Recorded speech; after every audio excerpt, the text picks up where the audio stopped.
एक अच्छा दोस्त साथ हो तो हजार बुरे वक़्त यूं ही गुज़र जाते हैं। यकीनन मेरा खुदा मेहरबान है मुझ पर, मेरी दुनिया में तेरी मौजूदगी यूं ही तो नहीं।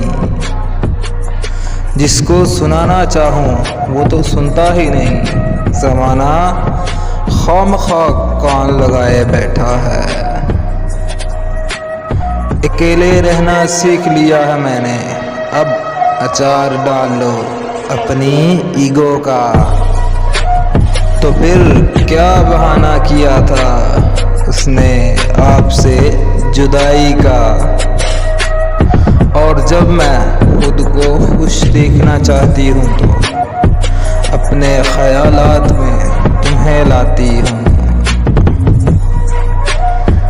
तुम पेट्रोल की टेंशन मत लेना, मैं तुम्हारे साथ पैदल चल लूँगी।